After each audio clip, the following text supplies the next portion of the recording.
yang selalu saya titipkan, mental yang selalu saya bangun untuk timnas kita. Langsung diresmikan malam ini juga keputusan keras PSSI kepada Shin Tae-yong. Ketua Umum PSSI Erick Thohir menyampaikan keputusan tegas kepada pelatih tim nasional Indonesia, Shin Tae-yong, usai pertandingan sengit melawan Jepang pada putaran ketiga kualifikasi Piala Dunia 2026. Pertandingan ini menyita perhatian publik dan menyorot performa timnas Indonesia dalam menghadapi lawan kuat dari Asia Timur. Dalam pernyataannya kepada media, Erick Thohir menekankan bahwa hasil laga tersebut menjadi cerminan dari proses panjang yang masih perlu ditingkatkan. Kita mengapresiasi kerja keras para pemain di lapangan, tetapi kami juga harus realistis melihat bahwa masih banyak pekerjaan rumah yang harus kita benahi.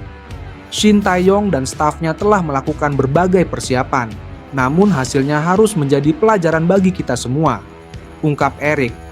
Menurut Erick, hasil pertandingan ini seharusnya menjadi momen refleksi bagi Shin Tae-yong untuk mengevaluasi seluruh aspek permainan. Dia juga menyampaikan pesan penting terkait strategi dan taktik yang diusung oleh pelatih asal Korea Selatan tersebut. Saya percaya bahwa Shin Tae-yong memiliki pengalaman dan kemampuan. Namun sebagai pimpinan federasi, saya juga harus memastikan bahwa kita tetap berada di jalur yang sesuai dengan visi jangka panjang PSSI, ujar Erick. Sebelum pertandingan melawan Jepang, Shin Tae-yong sudah mengerahkan berbagai upaya dalam membangun mental dan fisik tim nasional. Ia bahkan menyelenggarakan beberapa laga uji coba di luar negeri untuk meningkatkan kualitas permainan. Namun, menurut Erick, strategi yang diterapkan Shin harus lebih fleksibel dalam menghadapi tim-tim yang memiliki kekuatan teknis dan taktik yang berbeda. Sepak bola Indonesia harus mampu beradaptasi, dan kita ingin melihat tim kita mampu bersaing di level atas dengan mengandalkan permainan yang konsisten, katanya. Lebih lanjut, Erick juga mengingatkan bahwa PSSI telah memberikan dukungan penuh kepada Shin Tae-yong, termasuk berbagai sumber daya dan fasilitas terbaik. Namun, ia berharap pelatih juga memiliki komitmen untuk meningkatkan performa tim dengan lebih baik lagi. Kita akan mendukung penuh pelatih dan tim, tetapi evaluasi akan tetap dilakukan. Semua pihak harus bertanggung jawab atas pencapaian tim nasional ini, tegas Erick. Erick Thohir juga menggarisbawahi pentingnya memperkuat regenerasi pemain muda di Indonesia agar bisa tampil di ajang internasional dengan mental yang kuat. Menurutnya, Shin Tae-yong dan tim pelatih harus mampu memberikan tempat bagi pemain muda berbakat yang telah menunjukkan potensi besar di liga lokal dan kompetisi usia muda. PSSI sangat serius dalam pengembangan bakat muda. Kami harap ke depannya para pemain muda bisa menjadi bagian penting dari tim nasional yang solid dan berpengalaman, jelasnya. Meskipun menghadapi tantangan besar, Erick menyatakan bahwa PSSI tetap optimis melihat potensi yang dimiliki Indonesia. Dia percaya dengan kerja keras, disiplin, dan dedikasi yang tinggi, tim nasional Indonesia akan mampu meningkatkan level permainan mereka dan menjadi lebih kompetitif di ajang internasional. Di akhir pernyataannya, Erick Thohir kembali menegaskan bahwa keputusan evaluasi kinerja ini akan diiringi dengan langkah-langkah konkret dari PSSI. Kami akan selalu mengutamakan kepentingan tim nasional. Harapan kami besar, dan kami ingin seluruh rakyat Indonesia melihat perkembangan yang nyata dari tim kesayangan mereka, ujar Erick. Melalui pernyataan ini, Erick Thohir berharap Shin Tae-yong bisa mengambil langkah cepat untuk mengatasi berbagai kekurangan yang ada. PSSI dan seluruh jajaran di dalamnya berkomitmen untuk tetap memberikan dukungan kepada tim, namun dengan harapan bahwa evaluasi ini akan menghasilkan perubahan positif. Erick Thohir bicara peluang timnas Indonesia lolos ke Piala Dunia 2026. Ketua Umum PSSI Erick Thohir kembali bicara terkait peluang timnas Indonesia lolos ke Piala Dunia 2026. Seperti yang diketahui, timnas Indonesia kini masih berjuang di putaran ketiga kualifikasi Piala Dunia 2026 zona Asia. Tim asuhan Shin Tae-yong tergabung dalam grup C bersama Jepang, Australia, Arab Saudi, Bahrain, dan China. Sebagai informasi, peringkat 2 teratas di grup C bakal lolos langsung ke Piala Dunia 2026. Tim yang finish di peringkat ketiga dan keempat berhak melaju ke babak selanjutnya. Dua tim yang berada di peringkat terbawah dipastikan tersingkir. Sejauh ini, timnas Indonesia masih tercecer di urutan kelima. Tim asuhan Shin Tae-yong tercatat mengumpulkan 3 poin dari 4 laga. Erick Thohir sendiri menegaskan bahwa target untuk timnas Indonesia adalah meraih minimal 15 poin. Erick Thohir percaya poin tersebut dapat mengantarkan timnas Indonesia mengunci posisi 4 besar dan berhak melaju ke babak selanjutnya. Kita fokus saja.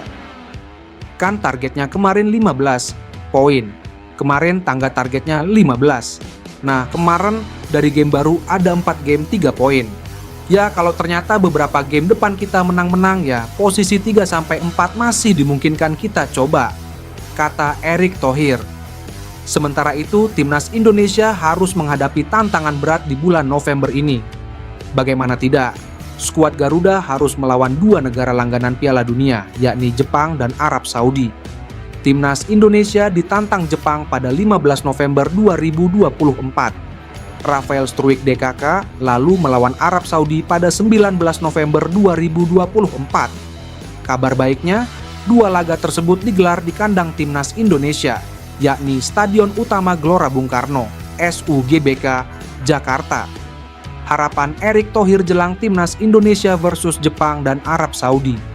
Garuda harus kejutkan dunia.